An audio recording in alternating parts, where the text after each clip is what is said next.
Welcome to the Pacific Research Institute's Next Round podcast. I'm Rowena Itchon, COO, and with me, as always, is Tim Anaya, Vice President of Marketing and Communications. So, Tim, lots of bad things happening in Sacramento. I mean, it's early in the season, but with what they are pushing these days, you just are already shaking your head at the crazy things that they're going to be pushing out this session. So let's start with this bill that was recently introduced that would prohibit the California Board of Education from approving K-12 textbooks and curriculum that doesn't reflect the diversity of the state. And that's code word, friends, for critical race theory and that CRT and diversity, equity, inclusion. That's a new word, DEI. So now the state is trying to enforce their values on our local schools. So this is clearly a response from parents and some school board members who have been trying to push back on CRT and DEI and sex education that's not appropriate, that isn't age appropriate. The state's gone too far. Well, first off, it's a direct slap to voters in many districts, even across California, who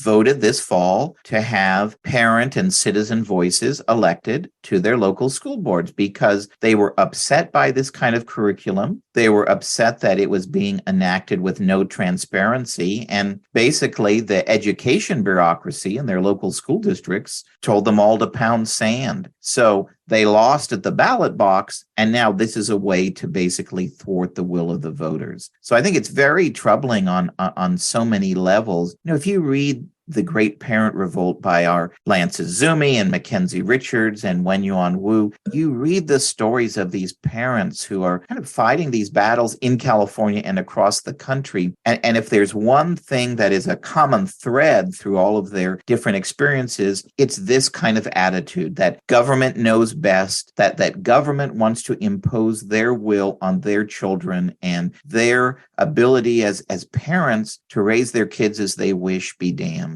So I think it's a very, very troubling bill. Hopefully lawmakers will wise up on this one, but I don't have a lot of faith in them on this one. Yeah, Tim, and I'm reminded of what Governor Newsom said last year when he said that California is, quote, the true freedom state. Well, I'm beginning to think that freedom is going to be on life support if this kind of stuff still keeps on going. That's right. Other bad news. So the High-Speed Rail Authority says now that the price tag for the high-speed rail is now up to $128 billion, and that's 13% above last year's projections. And there's no end in sight for its completion. The Merced to Bakersfield line, that's the only section that seems to be showing any progress, is now also expected to increase over 40% compared to last year's estimates. So now the cost is over $35 billion. I thought it was interesting in the discussion of this. You had the spokesperson for the High-Speed Rail Authority come out and say, additional federal investment is really needed in this transformative project in order to realize its promise to California. Well, we know that's not coming. The House Speaker Kevin McCarthy is a vocal opponent of high-speed rail. And even if, the dynamic in Congress hadn't changed, there's no way that they're going to get $128 billion from Congress to build this project. One thing that I hope could light a fire here is that there is apparently going to be a state Senate oversight hearing on the project later this month. And as our Wayne Winegarden cautioned lawmakers at the beginning of this budget year, oversight is so important in a tough budget year like this. Because we can't afford to be wasting money on these black holes like high-speed rail. So hopefully lawmakers will begin to wise up, or at least demand realism and efficiency in how the construction project is undergoing. Again, I don't know that I have a lot of faith in them on this one, but this is one where you do see bipartisan criticism of how this project is going. I would have actually loved to see see this project materialize. A 3-hour trip from LA to San Francisco just sounds great, especially for me. I make this trip probably at least once a month. And, in another time, another era, say under Governor Pat Brown, it might have been possible, but the state has become so dysfunctional and costs have been rising so much, not to mention the powerful unions that raise costs as well. I think it's time to throw in the towel. The irony is that just this week, the Bright Line project, which is the largely privately funded, I believe they do have some public funding now, but I believe it's largely privately funded high-speed rail project from Rancho Cucamonga to Las Vegas, announced they're breaking ground this year. And they say they're going to have the project built by 2027. Wouldn't that be a black eye if a competing project could be done years before this project ever even sees the light of day on the first stage? Well, finally, one bit of good news, Tim. So the U.S. Nuclear Regulatory Commission granted a 20-year extension for Diablo Canyon Nuclear Power Plant to continue operating. So it's scheduled to end 2025, but the governor and some Democrat legislators even are for once not carrying water for the environmental activists who for years have been working to shut down all nuclear power plants here in the state and nationwide. I think California residents' utility bills have a big factor in this. We've suffered brownouts for the last few years. I think this about face from Newsom has to do with presidential ambitions. There are a few things worse for a politician than his or her constituents suffering from lack of power. Well, that's just right. You can't be a serious contender for the presidency if the lights are going out in your state. And we know with the governor's ambitious green energy plans, we're nowhere near having the power supply available to meet the current demand, let alone the growing demand when there are more things electrified under his approach. So you need nuclear power. So it's what we got this week is good news. Let's hope they get approved for the full 20 years. But I don't know if this plant can last beyond that, but we need to have nuclear be part of the conversation if we're really going to have a reliable green energy future in California. As we've seen from around the world where, nuclear power is a bigger part of their energy mix, it really does encourage energy independence. And it's not Chernobyl. It's not 3 Mile Island. It's so much safer. The footprint of the plants is so much smaller. And it is the closest thing to cheap, reliable, carbon-free power. So this month, we are featuring several of our panel discussions from our terrific Sacramento Policy Conference. So, Tim, do you want to introduce this next panel? Well, Row is being modest, but she is the star of this week's panel. So this is a panel discussion that kind of kicks off from the premise of our upcoming Free Cities Index that our Wayne Winegarden is working on, and that will be out later this year. And the premise of that is it studies and ranks basically big cities in California and across the country for how free are they on a bunch of measures, mainly relating to kind of economics and regulation and quality of life. So Row stands in for Wayne, giving a preview of the study, and I think you'll all find it very interesting. And then we hear two really powerful stories from real-life change makers who are in their communities showing how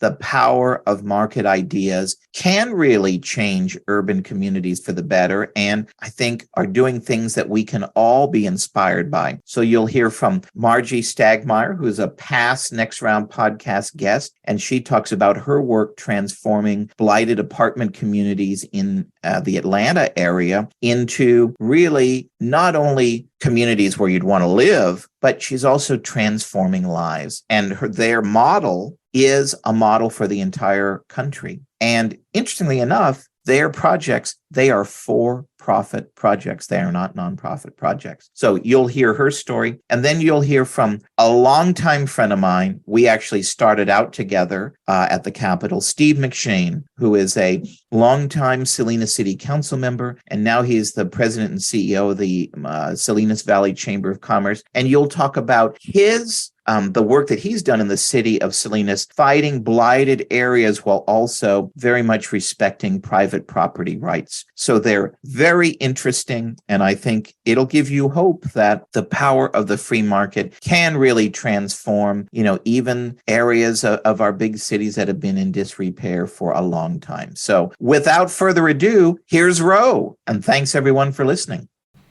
So yes, as Steve said, this afternoon I am presenting the preliminary findings of a study by economist Wayne Winegarden, who is a senior fellow in business and economics here at PRI. I first met Wayne through Arthur Laffer, actually, about a decade ago. And Wayne and Arthur co-authored a book for PRI titled Eureka, How to Fix California. And as things are, we're still at it. So I got the inspiration for this study one morning when I was scrolling through my emails, going through all the dozens and dozens of articles. You get them all too. And the funny thing is that the articles that always attract my attention as a think tank wonk are these top 10 lists. And I always pour through them. You've all seen them. The top 10 best cities to retire, or one of my favorites, the 10 most beautiful beaches, or my real favorite here, the top 10 little towns to get away from it all. So I go through these lists, and for a few moments I imagine my life in these places. So this got me thinking, what makes for a great city? What makes for a great place to live? Which cities would end up in the top 10? Which would wind up at the bottom? Well, we all know the answer for what makes a great city. Good schools, thriving businesses, affordable housing, safe streets, good transportation, and a local government that operates efficiently. But for years now, all of these things have been deteriorating before our eyes, and as a result, we've seen a hollowing out of many of America's great cities. And while all of us understand the decline intuitively, it really takes an economist to quantify it, to measure it, to pinpoint what's happening. And so I turned to the best, Wayne Winegarden, and he ended up crunching these numbers for us. And as Steve says, unfortunately, he can't be with us today, so I have the great privilege of providing you with the preview of his preliminary findings. So I'll try to do justice to the study, and if you have complicated technical questions, I promise to take them directly to him. So, with our first slide, so why do vibrant cities, why are they important? So let me start with this. Why does it even matter? Well, if you take a look at this chart, you'll see the tiny smattering of red areas. The fact is, half of the world's economic growth in this century comes from just 1% of the land mass of the world. I'll say that again. Half of the world's economic growth in this century came from just 1% of the land mass of the world. So these tiny specks here on this chart, these are the cities on Earth that drive half of the world's GDP. So I can't think of a better way to illustrate why vibrant cities are so key to economic growth. So this table here shows the population gain and loss for the top 50 cities in the US in terms of population. And this is a universe of cities that Wayne included in his analysis. So you can see here 21 of the 50 cities have lost populations in the last 5 years.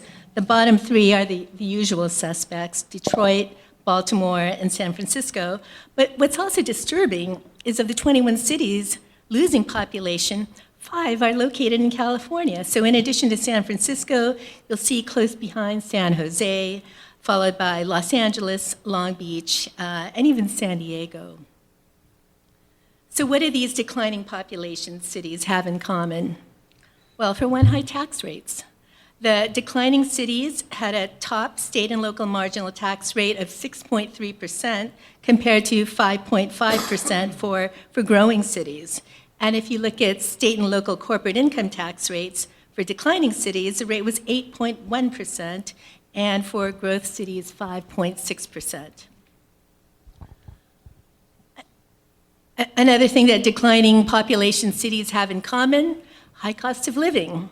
So in terms of housing affordability, in declining cities, the median household pays 60% of its household income toward housing versus 45% in growth cities. Now, this really shocked me because usually financial advisors say that you only should pay 25% of your income. So imagine that if you had $100,000 in income and you're paying $60,000 of that, that is backbreaking, frankly. And over the overall cost of living, Wayne measures this against San Francisco, which is the most expensive major city in the world. So declining cities have 2/3 the cost of living of San Francisco, while in growth cities, a little more than half. Another thing that declining population cities have in common is a tough business climate. So Wayne used 2 leading business indices to illustrate the cost of doing business in the US among the top 50 cities. So declining population cities had a score of 68, while growth cities scored 71. And of course, a tough business climate translates into poor job growth. Over a 5-year change in employment, declining cities saw a 2.2% job loss, while growth cities saw a nearly 5% job increase. And finally, declining population cities have more poverty than growing cities, 13.6% versus 10.37%. So in addition to the major factors that I just mentioned here, Wayne also looked at a number of other factors. In the category of individual average tax burden, which accounts for the sales, income, and property taxes for the average family. He looked into that too. He looked into regulations such as minimum wage, occupational licensing, workers' comp, and zoning regulations. And he looked at the quality of life issues such as violent crime, property crime, school performance, mean travel time from home to work, transportation infrastructure, and the quality of hospitals and health systems. And in terms of the business environment, Wayne included the business startup environment and the ease of doing business. And finally, of course, in addition to poverty, he looked at homelessness as a percent of population. So the final results, and I should just caution you that these rankings might be subject to change, but probably not. He's just doing his final checks. So drum roll. Oh, she's got it up already. So the top 5 cities are number 1, Fort Worth. Number 2, Colorado Springs. Number 3, Raleigh, North Carolina. 4th, Austin. And 5th, Jacksonville, Florida. At the bottom 10, and I'm sad to report that 6 and 10 are California cities. Los Angeles at the bottom, number 50. Oakland at 49. New York, 48. Long Beach, 47. San Francisco, 46. San Jose 42, and Fresno at 41. So there wasn't a single California city in the top 25. The highest ranked is here in Sacramento at 33, and San Diego came at 36, and then Bakersfield at 39. And finally, in the next chart, Wayne plots out in the x-axis here the city ranking. So the left side has the highest ranking cities, and on the y-axis, on the vertical axis, population growth. So from the downward slope of the trend line here, there's a clear relationship between the cities that are highly ranked on the left side and the cities where populations are growing. And you're going to see some anomalies over there. And what's happening there on the red circle, these cities actually have a low ranking, but have growing populations. And that's because the neighboring cities ranked even lower. So this is a fine example here where in Sacramento, where while it's a low rank, many San Franciscans have moved over here in recent years. So in conclusion, I just want to end with something President Biden said in his State of the Union address last week. And to his credit, he did allude to the poor state of our cities. He said in the opening paragraphs of his speech, quote, Once thriving cities and towns had become shadows of what they used to be. And he goes on to say, and along the way, something else was lost, pride, the sense of self-worth. These are President Biden's words, and I respectfully disagree with the president here. It's not that Americans have lost pride in their cities or somehow even lost their sense of self-worth. And this study bears the facts. People are not fleeing their cities because they've lost pride in their city. They're fleeing because they have pride in themselves, and people find self-worth in their ability to provide for their families, to send their children to good schools, and let them play in safe streets. So people are in search of these basics, and if they can't find them, they're going to move somewhere else. And so I hope that throughout this conference we can offer new ideas, sow the seeds of a turnaround, and really begin to take back our cities. Thank you very much.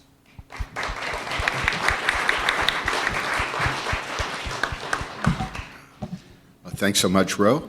Our next panelist is Marjy Stagmeier, who has come all the way from Georgia to join us today.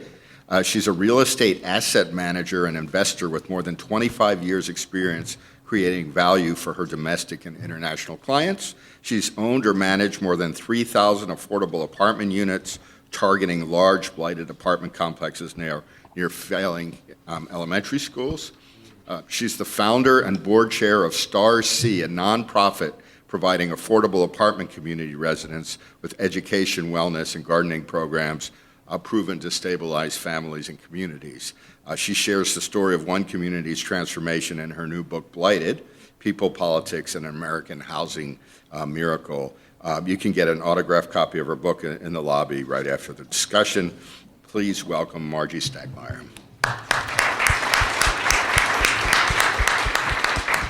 Thank you, Stephen. So I think I have some slides, yes. Marjy, as Stephen said, I'm Marjy Stagmeier, and I'm a landlord. And I've owned and managed 3,000 units, as he said. In 2018, I purchased a large blighted apartment community in Atlanta. Does everyone know what blighted means? I'm surprised at some people that don't know that word. It's an apartment community that's boarded up and has high crime in an area where population is declining, typically. And I have probably made offers on 100 blighted apartment communities in Atlanta. 100% of the time, the school's failing. So when I purchased this property, I have been a big fan of the book Evicted, where Matthew Desmond won the Pulitzer Prize for following 8 families in Milwaukee living in squalid housing conditions. So I decided to start documenting my property, Summerdale, and it has morphed into a book. So what the property does is it actually follows 15 people as I renovate this property, and it shows you the intersection between housing, education, and healthcare, and why we are raising the next generation of poverty through housing. So here is Summerdale Apartments. It's 244 units. Isn't it pretty? Believe it or not, I have a wait list now of people wanting to move into this property. Can we go to the next slide? So I'm going to tell you a little bit about Cleveland Avenue, which is just north of the airport. It's like 3 miles from the city and about 3 miles from the Atlanta airport, the busiest in the world. This is the demographics when we purchased this property. So between 2000 and 2015, the population actually went down 12%. It's almost impossible in Atlanta. I mean, I've never heard of a little area having a population decline. Our average household income was $26,942, and about 2/3 of the families rented versus owned housing. Next slide. So here's our school, Cleveland Avenue Elementary. It was 1 block from the property. It has a mobility rate of 43%. Anyone know what that is? So transiency is what causes schools to fail. Every time a child moves, they lose 3 months of education. It's a crisis in Hidden Sight right now. But if you're losing 43% of your students every year, your school is not going to thrive. It got a rating of a D by the Georgia Governor's Department of Education. 27% of their students were not at reading level when they entered the 3rd grade. Everyone knows what that means. That's how you build prisons, by reading level at the 3rd grade. Seriously, that's how they forecast prison construction in Georgia. Next slide. So here's our crime activity. When we purchased the property the year before, they had 449 11 calls, of which 275 were for violent crime. A lot of gunfire. The property was controlled by a regional drug hub. So it was very unsafe to be there. Next slide. Here's cost of municipal services. The property contributed $28,000 a year in property taxes. It consumed over $1 million in municipal services. So as you can imagine, the city of Atlanta does not like these properties and it wants them shut down. It's very hard to get permitting to renovate them. Next slide. So what we do is we buy properties like this. We have to put together a very innovative capital stack. In this particular property, I had to raise $10 million. I was able to do it at a cost of just under 3%, which enabled us to keep our rents at about $730 a month, which I know in California is a dream rent. But families earning roughly $26,000 a year, or the property rents were scaled for the demographics. And what we do is we purchase them. We have to work with the Atlanta Police Department and have very intense security for at least the first 3 months while we clean up the crime.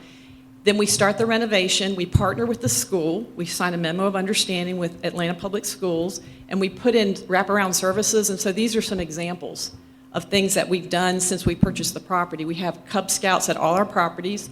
We did a rental assistance eviction relief. We partner with the local federally qualified health clinic. In this particular case, it's Morehouse Medical. We have literacy, mental health, back-to-school wellness. Next slide. This is something we did in 2019, right before the pandemic. We built a playground in partnership with Kaboom. How many of y'all have heard of Kaboom? Because what we found is a lot of these children were so traumatized by the drug activity, they would literally walk through it from school to home, but they would never go outside and play. They didn't have a play space. And that's so important to mental health. So we now have a beautiful Kaboom. And I love this because if you can really see the photo, we had our school superintendent, we had councilmen there, we had judges there. It was just a great turnout. We had over 250 volunteers, and the kids designed the playground. Next slide, please. So here's our crime today. We actually are down 96% since we purchased the property. And these are COVID numbers. I'm trying to get 2022. Next slide. Our rents, so we had to go through the permitting process with the city of Atlanta, which delayed us 18 months and added $1.8 million to the process. So our rents didn't end up at $730. They actually ended up at $896, which doesn't sound like much, but every time you raise rents $100, homelessness goes up 15%. Next slide. So I was invited to speak to the Kansas State healthcare workers last September, and I'm thinking, what do public healthcare workers want to hear from a landlord? You know, that's my space. So my partner and I Googled housing and healthcare, and what we found out is the social determinants of health. How many of y'all have heard of this? A lot of people. I have never heard of this. And what we found is we're actually addressing all 6 of them through our model. So we were declared public health care workers by the state of Kansas, and we just applied for an National Institute of Health grant to study our model for 10 years. All right, next slide. So here's Summerdale today. It is completely renovated. I'm really excited because the 2 children at the bottom are actually now in the gifted program at Cleveland Avenue Elementary. Our students outperform their peers on the standardized test. And the families are all thriving. I have a wait list, and the whole area is starting to really improve from a crime perspective. Next slide. So one of the reasons I wrote this book is to really understand my model better, but to also use it as to introduce policymakers to the, quote, them, the people that are actually living in these apartments. And as I said, the book is about their stories, a little bit about mine, but it's really when you read about the day-to-day life of our principal, it occurred to me most of her challenges are caused by our housing. When you read about the traumatized children, we had 68 children, there's no hope. In the book, I'm following the Humphreys family. There's 4 generations that have lived at this property for 20 years, and you can just see down through the generations how it's just the poverty just goes down the generations, and it's getting worse. It's mainly caused by the structural environment. So this is how the structural and built environment intersect. You have housing, And of course, then you have the legal environment, which affects housing, the regulatory environment, the capital markets, which are really important. I have to raise the money to be able to do this. And then the social human environment. Next slide, please. And this is how policy affected us. So we were able to raise the money at 2.9%. Yay! That enabled us to keep our rents at $730, but then we hit the regulatory environment, which forced us to raise our rents $166 a month. And it's all documented in the book. And then every time you raise rents over $100, homelessness goes up 15%. What costs a city roughly $35,000 a year in homeless or municipal costs to deal with homelessness. And every time a family becomes homeless, well, you're building transiency in the school.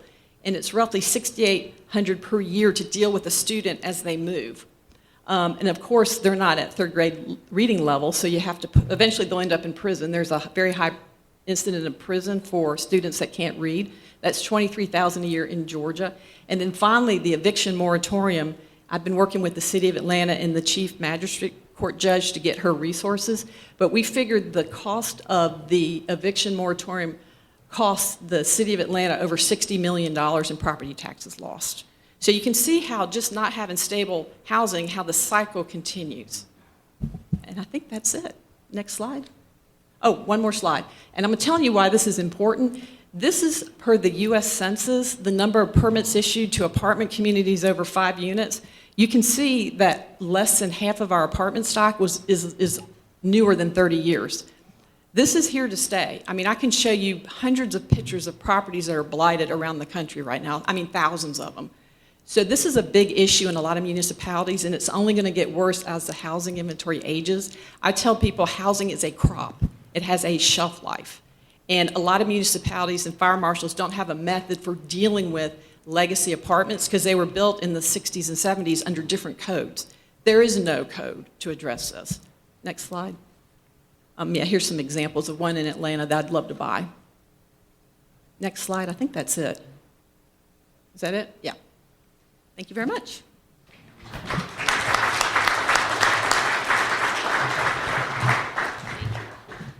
Well, thank you, Marjy. Our next panelist is the Honorable Steve McShane, who brings with him a unique perspective. For 15 years, he was the owner and general manager of McShane's Nursery and Landscape Supply, and he is also a third-term Salinas City Council member with 20 years of public sector experience. So he is also the chair of the Monterey Bay Air Resources District, the Association of Monterey Bay Area Governments, and the Central Coast Community Energy. He serves on the board of the California State Van Pool Authority, the Monterey Bay Marine Sanctuary, and the local Cal Poly Alumni Association, and yet he still has time to join us here. Please welcome Steve McShane.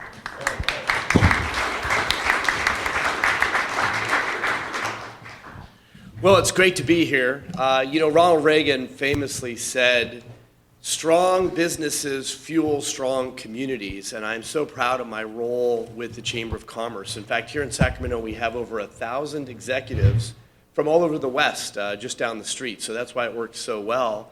And I look at my friend Tim Anaya because we worked together in the Capitol when I was with Bruce McPherson, and prior to that as a Wilson appointee, back when Lance Azumi had hair and a different bow tie, we were appointees to a commission. So got started early. I'll just say there's a few things, just as background. This is such a relevant topic.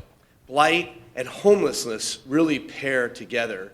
And in my time, say 20 years in public policy and local government, I've seen both increase. And there's a lot of different solutions. And in the next few moments, I'll walk through some of the things we've done in the city of Salinas. So as a council member, our city's 20 square miles. We have a $200 million budget. We're about the 18th or 19th largest city in the state. And we have the highest percent of undocumented for any county in the United States. It's crazy how many folks really in our community are working very hard in agriculture, off the grid in many respects, and to some extent contributing, and to some extent causing a lot of social challenges that we're working on. Some observations that I'll just make. Our city has about half of the homeless population in our county. There's about 4,000 in Monterey County. homeless of a population of 450,000, and we've got, well over 2,000. And it's been a growing challenge. I would say that in our city, we've taken the vast responsibility of those homeless. The county not doing its job, and as local school boards and local government have changed, certainly our council has gone way progressive. A mayor ago, it was a retired police detective that during council meetings would say, "That's enough, take a seat." Whereas, say, the current administration, and more importantly, the current makeup of the council include, a couple folks living at home, one that's still at the University of California, unemployed maybe. There's just the makeup of our council has fueled a diverse opinion base, which isn't necessarily bad, but I would say that from a guy's standpoint that really values public safety and infrastructure, we're spending more than ever on social services, particularly homelessness and blight. So I just want to talk a little bit about what I've been able to do. And I want to bring up a shining example because I do believe some of the policies we've introduced in the last 5 years have really worked well. And this is the front door, if you will, to a building that was abandoned and blighted. It's the Dick Bruin building, and we'll go to the next slide. You can see there, this is prior. The photos aren't perfect, but that's a hole in the roof in the lower right. And then, right above it, all burned out. It was a 4-alarm fire that actually happened 5 years ago today. And it sat right in the heart of our downtown. Let's talk about after. Thanks to adaptive reuse, incentives, and ultimately a blight ordinance that we put in place, we were able to bring about 19 units, some of which are affordable, and 5 retail spaces on the bottom floor. Also, we'll go to the next slide. In addition to ushering in commercial blight, which is where my interest and reason for bringing policy forward at the council level, there was a bunch of issues with residential blight. So we were able to bring a lot more teeth, and you can see some before and after, and we'll keep going through those, Tim. Take a look at the next 20 properties that have fallen into this category where code enforcement, given more teeth, we're able to address some of the major issues. So before and after, that's a terrific one in North Salinas. Keep going, Tim. Yeah, lots and lots of safety issues. And this one in particular is a featured property that was in my district that was a real big problem on Lorimer. Go ahead again there, Tim. I can't tell you how many calls I had on this property.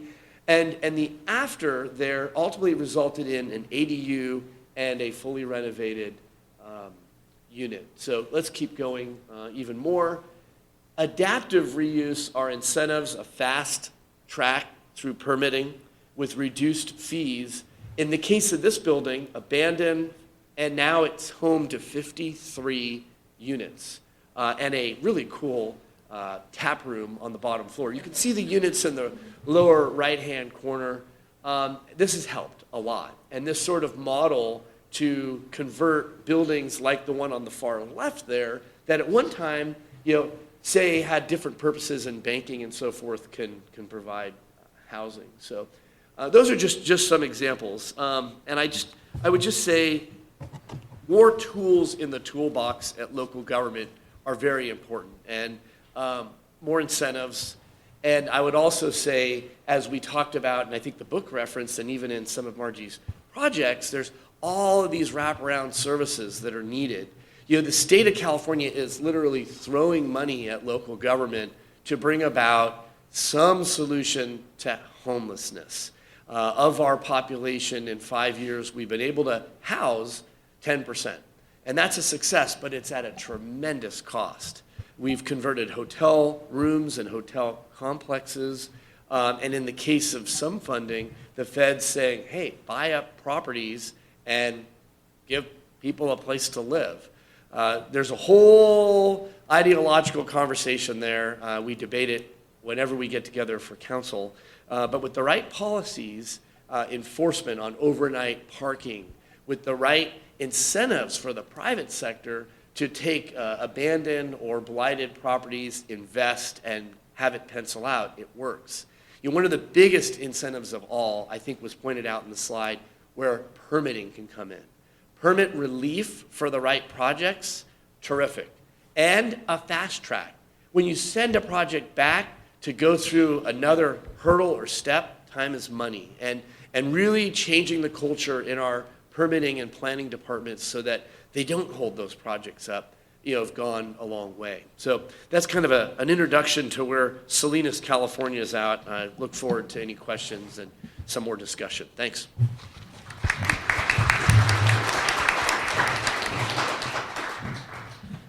All right, thanks, Steve. Just checking our time here. I've got a couple quick questions. We got about 15 minutes, and then we'll go to the audience here. I want to start with you, Ro. People are fleeing San Francisco for Fresno and inland California places that wouldn't typically be viewed as premier locations. But I'm not criticizing those cities. It's just they're not the prime choice. So why are I've noticed in San Francisco that we've had a pushback. I mean, they're recalled the progressive DA. Residents there recalled their kind of loony school board members. Do you think there's hope? Does that give you hope? Do you, based on the data you saw in the study, do you think maybe San Francisco could be a model for moderation? No. Yeah, maybe. Yeah, or maybe just pass the mic. Or, however we want to do it. No, unfortunately, Steve, I am a fugitive of San Francisco. I left San Francisco about 4 or 5 years ago.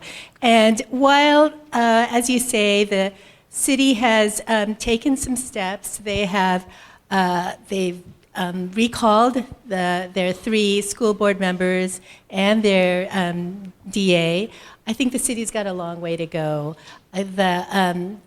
In Wayne's scoring here, San Francisco does poorly in so many areas, including housing, their tax system, their business climate. So the city's got a long way to go, but there are very wealthy people in that city, and they're there as long as they can continue to live there. But unfortunately, the city's still got to see a lot more pain before they do anything. So more on the gloom than the hopeful scale. Exactly. Yeah. Okay. Marjy, quick question. I haven't read your book yet, but I will. Is it a nonprofit model? No, we're a for-profit model. Okay, that's a really cool thing. But maybe could you quickly address that element of it? So when we did our research, my partners and I really talked a long time, about a year, about whether we should be for-profit or nonprofit. Where foundations invest in housing, it's number 12 on their list. As a nonprofit, you're just not supported financially. So we decided that we had to go to a for-profit, but we started a nonprofit that does the wraparound services for fair housing laws. Because under fair housing, I can't, as a landlord, ask my tenants about education, healthcare. We started a nonprofit to buffer us. So we were a hybrid model. Oh, okay. Before I forget, I wanted to ask you, how do you deal with bad tenants? Patiently. Yeah, and we have 20 tenants under eviction right now, mainly because they work but refuse to pay rent. And we've done everything we can possibly do to help them get rental assistance, but some tenants just won't fill out the paperwork. And as I tell people that can get hostile with me about that, if you get evicted from our properties, you've really earned it. It's hard to get evicted from our properties, but we've helped a lot of tenants get jobs. A lot of tenants have gone into homeownership in my career. So.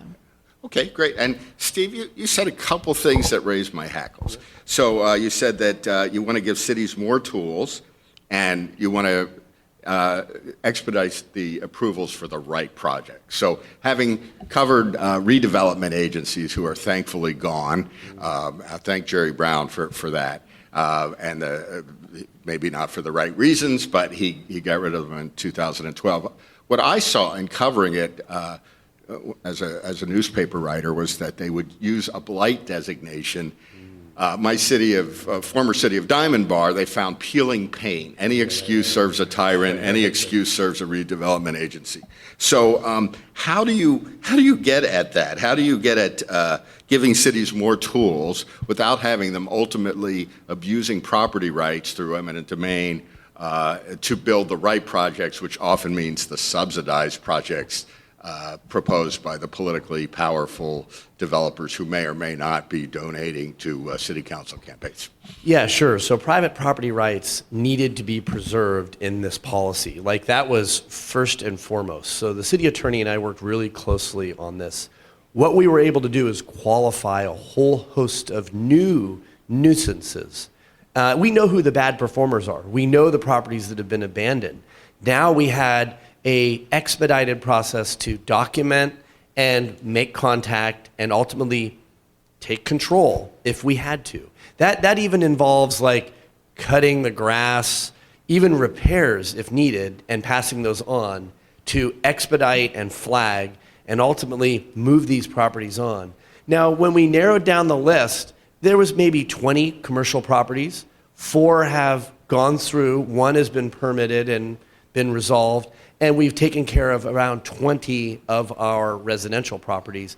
We reckon there's another 100 or so. These are really bad, hazardous properties that have sat vacant for a long time. I think one thing that I would say as well is all of a sudden we elevated this as a huge problem. You know, cities have far too many things to do. It's like a million blinking lights at once. And if you have a council headed in all these different directions, it doesn't help the situation either. What we were able to do is elevate this and, quite frankly, scare some folks and say, hey, there's a responsibility here to the neighborhood. And so far, it's worked. I would also say that there are a lot of policymakers out there, a growing number, that want to tighten the noose, that want to loosen private property rights. And that debate continues. In our own city right now, it's rent control and it's rent registry. And I think in Los Angeles, one of the Board of Supervisors in the last week has introduced a policy to enact a moratorium on any evictions at all in LA County. So stuff like this just freezes the private sector, and it moves investment to states like Georgia and in places where, quite frankly, there may not even be as great a need as there is in California. So doesn't mean that the business sector can't be the tail that wags the dog, and that's where our Chamber of Commerce comes in. That's where we take strong positions. That's where any Chamber of Commerce in any communities and organizations like PRI comes in to move the dial. I mean, we need to turn the heat up on this and explain, hey, it's data, not narrative. I mean, it's exactly what the book and what Wayne's work is based on. Data, please. I could go on and on. Thank you. Okay, well, let me see if, do we have any questions out there? Laura? So a question for Steve. The Howard Jarvis people are not going to like me for this question, but under Prop 13, commercial properties are also covered. And one of the things that I found where I live, San Francisco and Marin County, they're properties that are ripe location-wise and everything else for redevelopment, and they don't get redeveloped because the mortgages have been long paid off and the property taxes are locked at decades-old levels. And so the owners have zero incentive, really, to do anything with the property. Most egregious, there's one example in San Francisco, Bus Vans for Bargains. It's almost a whole city square block. It's been vacant for 20 years for this exact reason. So in our city, government-funded housing is costing anywhere from $700,000 to $1 million a unit. The private sector can do it cheaper and faster under most circumstances. I think incentives are the tool. I'm the founder of the Salinas Taxpayers Association, and I stand with Prop 13. I think, it's got its sad, challenging side effects, and you're pointing to probably dozens of properties in the city of San Francisco and even in our city where it's not there. You need to get people excited. Our downtown was ghetto. When I ran a state assembly race in 2000 for Jeff Denham, we were on the 100 block. I was propositioned every day. And I was happy to say I had a girlfriend, right? And downtown, which is in my district, needed 50 stakeholder meetings, ultimately some government funding, 10 million to be exact, that ushered in over 100 million that's been invested in the last 5 years. We have a vibrant downtown. It is safe and it is awesome. And so it's that kind of attention. And I'll tell you how we did it. Because some of the folks in this room may own property in another part of the state that they haven't seen in 6 months or 6 years. That was our downtown.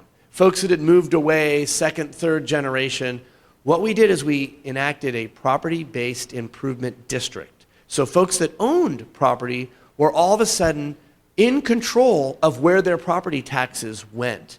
We invited property owners to the table to make decisions on, do we spend more money on safety and less on infrastructure? And that sort of ownership really, really moved things. Folks that I knew and called on as a council member that were either elderly or disinterested, all of a sudden they were more interested.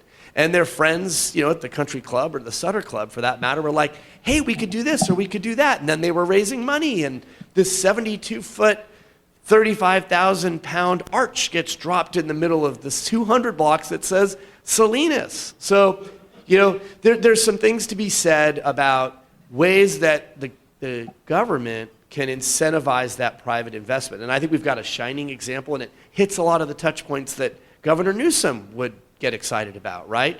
Transit-oriented, walkable, low carbon footprint, all of these sorts of things. And it's the private sector driving this. So, government's got to get out of the way and bring about more Marjys and get her a cape and a telephone booth.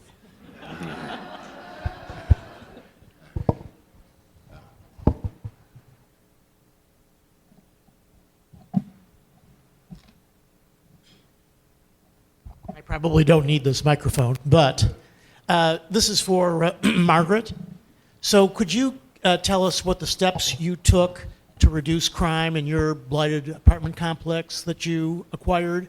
Because I assume that the police could come by and chase away some criminals. They'd be back the next day. So were there routine patrols that you paid for, or were the criminals tenants that you evicted? So I'd like to hear the major steps you took to reduce crime around your complex. So I've done this at probably 20 plus properties, and it's a predictable sequence. You have to have licensed, armed police officers, and you have to have them for 3 months, and you have to budget it. It's very expensive.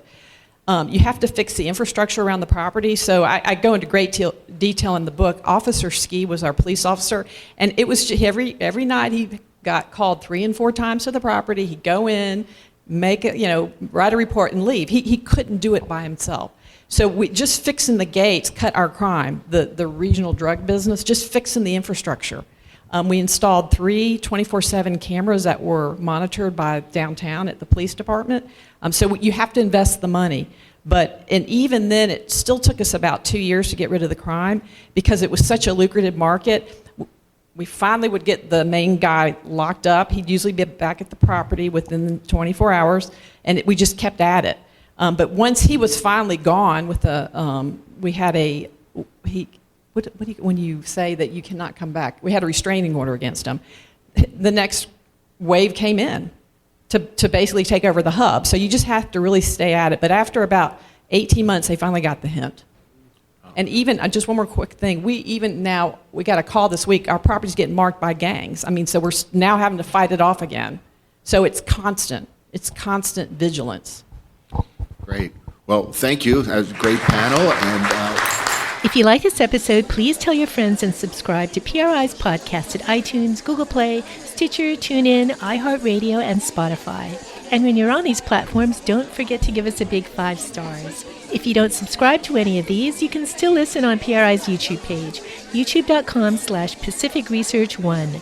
That's the number 1. Thanks for listening. I'm Rowena Itchon. Hope you'll come back again for next round with PRI.